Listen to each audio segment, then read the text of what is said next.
بسم اللہ الرحمن الرحیم، السلام علیکم۔ آج آغاز کرتے ہیں اس خبر سے جو پوری دنیا میں سب سے بڑی خبر بنی ہوئی ہے کہ کس طرح ڈونلڈ ٹرمپ نے زیلنسکی کو بلا کے، یوکرین کے سربراہ کو بلا کر ساری دنیا کے سامنے بے عزت کیا، باقاعدہ بے عزت کیا ہے۔ اور آج تک ایسا نہیں ہوا کہ دو سربراہان مملکت کے درمیان اس طرح سے بحث ہوئی ہو اور ایک نے دوسرے کو اس انداز سے بے عزت کیا ہو۔ جو بھی ہے، صدر زیلنسکی اپنے ملک کا، یوکرین کا صدر ہے، لیکن اس میں پاکستان کے لیے سبق یہ ہے کہ بڑی طاقتیں یہی کرتی ہیں، امریکہ خاص طور پر، جب ان کا مقصد نکل جائے تو اس کے بعد آپ کو وہ پھینک دیتے ہیں۔ اور پاکستان دہشت گردی کے خلاف جنگ ہو، دیگر معاملات ہوں، اس میں دیکھیں پاکستان نے ساتھ دیا اور اس کے بعد کیا حال ہوا۔ اب پاکستان میں رجیم چینج اسی صدر زیلنسکی کے لیے ہوا تھا، اسی یوکرین کے لیے ہوا تھا کہ جی امریکہ کہہ رہا ہے کہ عمران خان کیوں نہیں ساتھ دے رہا، کیوں نیوٹرل رہنے کی بات کر رہا ہے، کیوں وہ رشیا چلا گیا۔ آج وہی صدر ٹرمپ اپنے اتحادی زیلنسکی کی بے عزتی کر رہا ہے اور اس صدر پوٹن کے ساتھ کھڑے ہو رہا ہے جس سے ملنے پر عمران خان کو نکالا۔ امریکہ نے کہا کہ اس کے خلاف تحریک عدم اعتماد کامیاب کراؤ ورنہ نتائج ہوں گے، اور اگر اس کو نکال دیا تو سارے گناہ معاف ہو جائیں گے۔ یہ دیکھیے ہم نے کیا کر دیا۔ آج پاکستان ایک ڈالر کے لیے مقروض ہو کر بھیک مانگتا پھر رہا ہے، اور ہم خوشیاں منا رہے ہیں کہ جناب ورلڈ بینک سے قرضے مل رہے ہیں، قرضے اس کا معاہدہ ہو گیا۔ خیر اس پر بھی آئیں گے۔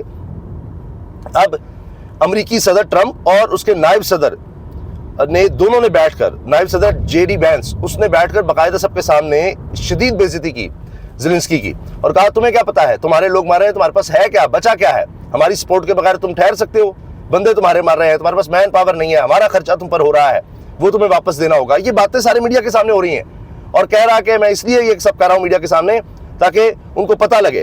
تو صدر زیلنسکی ذرا غصے میں آیا اور اس نے کہا کہ جی دیکھیں ہم مر رہے ہیں، ہمارا تباہی ہو رہی ہے، آپ روس کا ساتھ نہیں دے سکتے، آپ ہمیں کمپرومائز پر مجبور نہیں کر سکتے، یہ آگ آپ کی طرف بھی آ سکتی ہے، ابھی تو آپ سمندر پار بیٹھے ہوئے اس لیے، یعنی بیچ میں سمندر آتے ہیں۔ تو اس پر ٹرمپ غصے میں آ گیا، اس نے کہا ہمیں نہ سکھاؤ، ہمیں نہ بتاؤ کہ ہم نے کیا کرنا ہے، اپنے ملک کے لیے کیا نہیں کرنا، اپنے ملک کی فکر کرو، ہم تمہیں بچا رہے ہیں، ہمارے بغیر تم ٹھہر سکتے ہو اور آگے سے تم باتیں کرتے ہو۔ یہ سنیے ذرا۔ Talking about the kind of diplomacy that's going to end the dispute. We're going to feel very good and very strong. یہ دیکھیے Let's start from the beginning. Sure. First of all, during the war, everybody has problems. Even you, but you have nice ocean and don't feel now, but you will feel it in the future. God bless. You don't know that. God bless. You don't God know bless. that. You will not have a war. Don't tell us what we're going to feel. We're trying to solve a problem. Don't کہہ رہا ہے کہ خدا نہ کرے تمہیں جنگ کا سامنا ہو، ان کو ڈرا رہا ہے کہ کل کو تمہاری باری بھی آ سکتی ہے، تو کہتا ہے ہمیں نہ بتاؤ، ہمیں نہ پڑھاؤ کہ ہم نے اپنے ملک کے لیے کیا کرنا ہے کیا نہیں کرنا۔ اس پر شدید بحث ہوئی ہے۔ تو تمہیں کیا پتا ہے، تم کبھی امریکہ کا شکر ادا کیا، تو شکریہ ادا کیا تم نے؟ نائب صدر جے ڈی وینس نے کہا ہم نے تمہارے لیے جو کچھ کیا۔ اب آپ اندازہ لگائیں کہ یہ بات بھی ہوئی کہ تم پینسلوینیا جا کر اپوزیشن کے لیے ووٹ مانگ رہے تھے، جے ڈی وینس نے کہا کہ تم تو بائیڈن کے ساتھی تھے، یہ تھا وہ تھا۔ اب یہ حال ہو گیا ہے، آپ دیکھیے کہ ہمیں اس سے سبق سیکھنا ہے کہ ہم نے کیا کر دیا۔ اب ٹرمپ تو نکل گیا اس سے، یہ تو صاف نظر آ رہا ہے کہ وہ کہتا ہے جی زیلنسکی جانے پوٹن جانے، وہ کہہ رہا ہے کمپرومائز کرو اور تمہیں کچھ چیزیں لے دے کر کام کرنا پڑے گا، پھر یہ کہ معدنیات تک ہمیں رسائی دو، اور جن علاقوں پر رشیا کا قبضہ ہے وہ علاقے پھر ہمارے کنٹرول میں معدنیات کی صورت میں دو۔ اور وہ پوٹن تیز آدمی ہے، وہ کہتا ہے ٹھیک ہے ہمیں وہاں امن چاہیے، آپ اگر آ کر معدنیات کی خاطر آنا چاہتے ہیں ٹھیک ہے، کوئی فورس تو نہیں وہاں پر آئے گی، اور یہ زیلنسکی والا کام، یوکرین والا کام ختم ہو جائے گا۔ اب پہلے جنگ کیوں چھڑی کہ جی یہ نیٹو میں شامل ہو رہا ہے یوکرین، اور پھر نیٹو میں شامل ہونے کا مطلب ہے امریکہ کا اتحادی بن کے یہ سارے اکٹھے ہوں گے، کسی ایک پر اٹیک ہوگا سارے مل کر جواب دیں گے۔ تو یہ منظور نہیں تھا پوٹن کو کہ جی یہ سارے آپ پھر ہمارے خلاف ہو رہے ہیں، پہلے رشیا توڑا، RSS توڑا، تو اب یہ ہونے جا رہا ہے۔ خیر اس وقت بائیڈن ایڈمنسٹریشن تھی، اب ٹرمپ ایڈمنسٹریشن آ گئی ہے، اس نے تو بالکل ہی منہ پھیر لیا۔ پاکستان میں کیا ہو رہا ہے جی؟ پاکستان میں یہ ہو رہا ہے کہ اپنے ہی جو ہے راز کھول رہے ہیں۔ اب مفتاح اسماعیل صاحب نے مریم صاحبہ کے اشتہارات پر ساری کہانی کھول دی ہے، اور کہا ہے کہ بے خودی بے سبب نہیں غالب، اگلا مصرع غالباً کہ کچھ تو ہے جس کی پردہ داری ہے۔ تو یہ 60 صفحے کے اشتہار کس لیے دیے جا رہے ہیں؟ کوئی تو مسئلہ ہے، پریشانی تو ہے، کارکردگی ہے نہیں تو اشتہارات دینے پڑ رہے ہیں۔ یہ مفتاح اسماعیل سابق وزیر خزانہ، نون لیگ کے سابق سینئر رہنما، یہ باتیں کر رہے ہیں۔ ایک بڑی خبر میں آپ کو دے رہا ہوں، یہ خبر ہے، خبر جس طرح سے ہم نے پہلے آپ سے عرض کیا تھا کہ تحریک انصاف کی ایک بڑی شخصیت امریکہ جائے گی اور وہاں بڑی اہم ملاقاتیں ہوں گی اور اس کے اثرات آپ کو نظر آئیں گے. اس کے بعد آپ نے دیکھ ہی لیا کہ سابق صدر ڈاکٹر عارف علوی گئے اور کس طرح سے وہاں پر انہوں نے کانگریس کے لوگوں سے ملاقاتیں کیں. اس کے بعد ان کے بیانات کس طرح کے آئے. تو اب وہاں چیزیں متحرک ہو رہی ہیں. یہ آپ دیکھیں گے کہ جس طرح سے یہ سارا معاملہ نمٹتا ہے یوکرین کا, تو وہ تو اب آپ نے دیکھ لیا کہ ٹرمپ نے واضح کر دیا ہے کہ وہ تو یورپ کو کچھ نہیں سمجھ رہا, وہ تو IMF سے نکلنے کی بھی بات کر رہا ہے. تو لہٰذا اب یہ کہانی تو یوکرین والی یا صدر زیلنسکی کی یہ تو ختم ہوتی نظر آ رہی ہے. اس کو کمپرومائز کرنا پڑے گا. حتیٰ کہ برطانوی وزیر اعظم کو بٹھا کر اتنی بے عزتی کی ہے ٹرمپ نے کہ کیا آپ ہمارے بغیر روس کا مقابلہ کر لیں گے. یہ بات انہوں نے کی جب انہوں نے کہا جی یورپ کو دیکھنا چاہیے اور اس طرح کی بات کی یوکرین کے حوالے سے.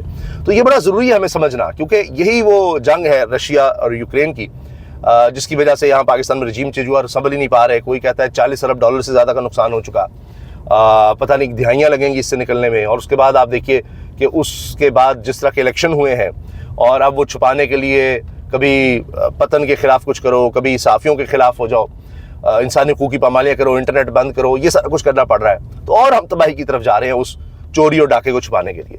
اچھا, اب آگے امریکہ کی طرف سے میں آپ کو عرض کر دوں کہ جس طرح میں نے آپ کو بتایا تھا کہ بڑی شخصیت جا رہی ہے اور اس کے اثرات ہوں گے, وہ آپ نے دیکھ لیے. وہاں جا کر وہ یعنی جو امریکہ میں مسلم کمیونٹی ہے وہاں پر مساجد تک میں ان کو انوائٹ کیا جا رہا ہے, اور مسلم کمیونٹی پہلے ہی بڑی متحرک ہے پاکستانی کمیونٹی عمران خان کے لیے, تو اب وہ اور زیادہ متحرک ہو رہی ہے. پھر ابھی آپ نے ٹائم میگزین, جو دنیا کے سب سے طاقتور میگزین مانا جاتا ہے, امریکہ میں طاقتور شخصیات اس کو پڑھتی ہیں, اس میں عمران خان کا آرٹیکل آپ نے دیکھ لیا. وہ بہت بڑی خبر بنی اور اس میں ٹرمپ کا بار بار ذکر ہونا بڑے وقت پہ آیا ہے. اور ایک دہائی کم از کم ایک دہائی کے بعد پاکستان کے حوالے سے کچھ اس طرح کا آرٹیکل چھپا ہے ٹائم میگزین میں. اتنا اہم میگزین ہے یہ کہ پاکستان کی کبھی اس لحاظ سے باری کبھی نہیں آئی. مشرف کے حوالے سے شاید لکھا گیا تھا ایک دفعہ, اور پاکستان جو دہشت گردی کی جنگ میں جس طرح دھکیلا گیا اس کے حالات تھے, اس طرح کا تب آیا تھا.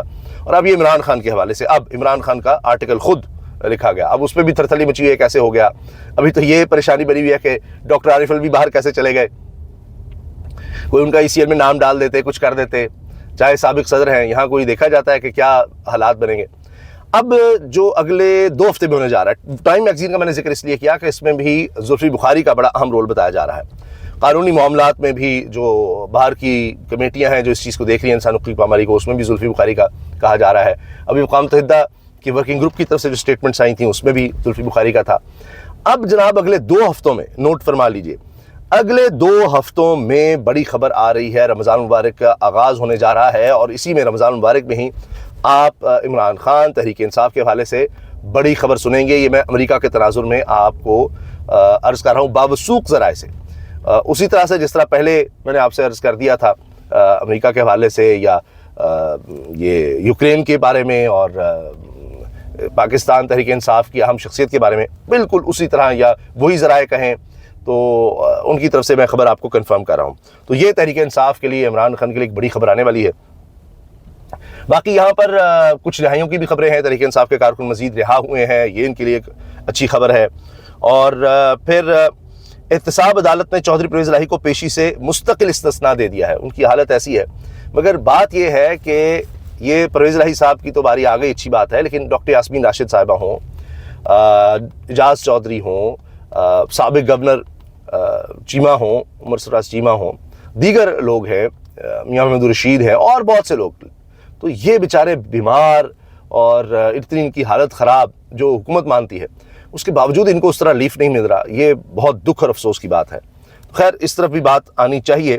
شیخ رشید صاحب گوشہ نشینی اختیار کر کے سیاست سے ایسے لگتا ہے تو اب دوبارہ کہیں نہ کہیں ایکٹیو ہوتے نظر آ رہے ہیں اور کہتے ہیں جی پاکستان میں نہ ہونے کے باوجود کیس کی بھینٹ چڑھایا گیا, اور کہہ رہے ہیں جی مجھے امید ہے کہ انہی سے کوئی انصاف وغیرہ مل جائے گا عدالتوں سے, مجھے عدالتوں سے امید ہے. اور شیخ رشید احمد نے کہا کہ پاکستان میں نہ ہونے کے باوجود کیس کی بھینٹ چڑھایا گیا اور سپریم کورٹ میں پیشی کے موقع پر شیخ رشید کا کہنا تھا کہ راولپنڈی کی سڑکیں بند کی ہوئی ہیں. ایک بات انتظامیہ سے کہنا چاہتا ہوں کہ راولپنڈی کی سڑکوں کو کھولا جائے. کیسز کے فیصلے عدلیہ نے کرنے ہیں. انہوں نے کہا کہ میں پاکستان تھا ہی نہیں, اس کے باوجود کیس کی بھینٹ چڑھایا گیا. کیس سماعت کے لیے منظور ہو گیا. میں نے ہمیشہ پاکستان کے غریب عوام اور اسلام کی بات کی ہے. رمضان المبارک آنے والا ہے, غریب تباہ ہو گیا, لوگوں کے گھر گیس اور بجلی کے بل آتے ہیں مگر گیس آتی ہے نہ بجلی. مجھے اپوزیشن اتحاد میں کسی نے رابطہ نہیں کیا. اوورسیز پاکستانیوں کا کیس لگا ہوا ہے, تاریخ نہیں آئی. 63,000 سے زائد پاکستانی اوورسیز ہیں. پاکستانیوں کو ووٹ کے حق کے لیے درخواست دی ہوئی ہے, جو بھی فیصلہ آئے دیکھا جائے گا. اور اب اگر یہ شیخ رشید صاحب بھی تھوڑے ایکٹیو ہو جائیں اور بیانات دینے لگ جائیں تو یقین جانیں حکومت کے لیے مزید مشکلات ہوں گی, کیونکہ شیخ رشید صاحب بیانات میں, تنزیہوں میں ایک اپنا ہی انداز رکھتے ہیں. لیکن وہ شاید کیسز کی وجہ سے ابھی اتنے ایکٹیو نہیں ہے, لیکن ابھی آئے ہیں تو دیکھ لیجئے. پھر انہوں نے بیانات دینے شروع کر دیے اور میڈیا میں وہ سب ہائی لائٹ ہو رہے ہیں. یہ حکومت تو بیانات سے بھی ڈر جاتی ہے, تو کانفرنس سے بھی ڈر جاتی ہے. تو لگتا ہے شیخ رشید صاحب آنے والے دنوں میں ایکٹیو ہو سکتے ہیں, اور شاید متحدہ اپوزیشن کی طرف بھی اگر جائیں تو وہ بھی ایک اسٹرینتھ بن سکتی ہے. کم از کم گفتگو اور جس طرح بات کرتے ہیں, جس طرح ایک بیانیہ یہ بھی بنا لیتے ہیں. اچھا جی, آصف زرداری کا بلدیاتی انتخابات کے دوران پنجاب میں بیٹھنے کا اعلان. لیں جی, بار بار آ رہے ہیں, وہ کوئی حصہ لینا چاہ رہے ہیں, بات کرنا چاہ رہے ہیں, لیکن کچھ اس طرح کی بات نہیں بنی. انہوں نے کہا ٹھیک ہے تو میں بھی آتا ہوں. اب کچھ نہ کچھ تو تنگ کریں گے یہ نون لیگ کو, کیونکہ تحریک انصاف کا تو ووٹ بینک ہے. اگر ریگنگ بھی ہوتی ہے اس کے باوجود ان کا ووٹ بینک ہے. پھر ریگنگ اگر کریں گے لوگوں کو پتہ چلے گا, نظام اور زیادہ ایکسپوز ہوگا. اور اوپر سے پیپلز پارٹی کہے گی ہمیں حصہ دو, ہمیں کون کون سیٹیں ملتی ہیں, ووٹ بینک ان کا ہے نہیں. تو یہ کوشش تو کریں گے کہ کوئی انتظامیہ ہمارے حوالے کرو, ہمیں ساتھ ملاؤ. اسٹیبلشمنٹ پر بھی پریشر ڈالیں گے کہ ہمیں بھی کچھ حصہ دیا جائے, ہمیں بھی ساتھ ملایا جائے, ہمیں بھی کچھ چاہیے. تو بلدیاتی انتخابات کے دوران صدر مملکت آصف زرداری نے بلاول بھٹو کے ساتھ پنجاب میں بیٹھنے کا اعلان کیا ہے. ذرائع کے مطابق لاہور میں پیپلز پارٹی کے ارکان اسمبلی نے صدر زرداری سے ملاقات کی. ملاقات کے دوران آصف زرداری نے پیپلز پارٹی پنجاب کو بلدیاتی انتخابات کے لیے تیار رہنے کی ہدایت کرتے ہوئے کہا کہ وہ اور بلاول بھٹو زرداری خود پنجاب میں بیٹھیں گے.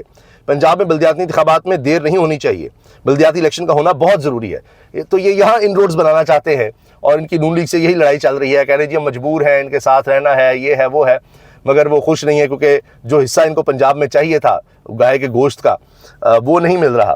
کہ وہ جس طرح ہوتا ہے نا, کوئی ڈاکہ ڈالا جاتا ہے, اس کے بعد کہتے ہیں جی ہمارا حصہ ہمارا حصہ. تو کہہ رہے ہیں ہمیں تو اتنا حصہ ملا نہیں.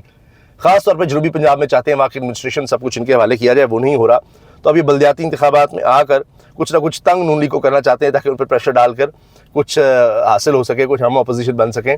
کیونکہ پیپلز پارٹی کے لوگ کہہ رہے ہیں کہ یہاں آ کر نون لیگ کے ساتھ بیٹھ کر پہلے ہی ہمارا بیڑا گرک تھا, اب بالکل ہی کچھ نہیں بچنا. جو بھی سیٹیں کچھ ایسے ویسے کر لیں یا کچھ حاصل ہو گیا, کچھ تھوڑا سا کچھ ووٹ ہلکا سا آٹے میں نمک کے برابر ہی صحیح, وہ بھی اب فارغ ہو جانا ہے. تو پنجاب سے اگر سیٹیں نہیں آپ لیں گے تو پھر آپ کبھی بھی حکومت وفاق میں بنا ہی نہیں سکیں گے. اور اگر اسی طرح کے الیکشن کروا کر آپ سمجھتے ہیں کہ کر لیں گے تو ممکن نہیں ہے. آپ کی اوقات ہی جب نہ رہے تو آپ کی کوئی حیثیت نہیں رہتی. جب آپ کو پتا ہوگا کہ ہمارا کوئی ووٹ بینک نہیں ہے, اسٹیبلشمنٹ کو پتا ہوگا ان کا تو ووٹ بینک ہے ہی نہیں, تو وہ آپ کو اور زیادہ آسانی سے مینیپولیٹ کریں گے. ابھی تو چلے سندھ میں کچھ ہے, تو یہ پنجاب میں تو بالکل ہی صفایا ہو چکا ہے, تو مزید صفایا ہونا ہے. تو اب وہ آ کر نون لیگ کو تھوڑا سا تنگ کرنے کی کوشش کریں گے. یہ جناب اپڈیٹس ہیں. ہاں, جس کو حکومت خوشخبری کہہ رہی ہے وہ بھی سن لیجئے. حکومت کہہ رہی ہے عالمی بینک کا سی پی ایف کے تحت $20 ارب کے 10 سالہ معاہدے کا اعلان. یہ ورلڈ بینک کی طرف سے اس کی تصدیق ہوئی ہے. یقیناً یہ بڑی خبر ہے. پاکستان جیسے ملک کے لیے $20 ارب 10 سال کے لیے 2026 سے شروع ہوگا, اور یہ قرض ہے, قرضے ملیں گے. $20 ارب کے ترقیاتی قرضے پر مشتمل کنٹری پارٹنرشپ فریم ورک کے تحت 10 سالہ معاہدے کا اعلان کر دیا ہے. ہم سے پہلے قرضے واپس کیے نہیں جا رہے, اور اب یہ $20 ارب کا قرض مل گیا. ہم وہ قوم بن چکے ہیں, وہ ملک بن چکے ہیں جو قرضوں پر خوش ہوتے ہیں. بہرحال ظاہر ہے مشکل میں ملک ہے, قرض کے بغیر چلا نہیں پا رہے, تو اس لحاظ سے ضرور خوشخبری ہے جی, ہمیں $20 ارب اگلے 10 سال میں ملیں گے. مگر پہلے ہم نے کس طرح سے واپس کرنے ہیں. چین سے بڑے مہنگے ہم قرضے لے چکے ہیں, وہ سی پیک کے چکر میں بار بار ہم کہتے ہیں جی رول اوور کر دیں. ہمارے پاس $11 ارب اسٹیٹ بینک میں ہیں ذخائر میں, اس میں بھی زیادہ تر مانگے تانگے کے ہیں. تو یہ قرض لے کر پتہ نہیں ہم کس طرح سے اس کو واپس کریں گے. پہلے والے ہم رول اوور کروا رہے ہیں, تو دیکھتے ہیں کہ اس میں کیا ہوتا ہے.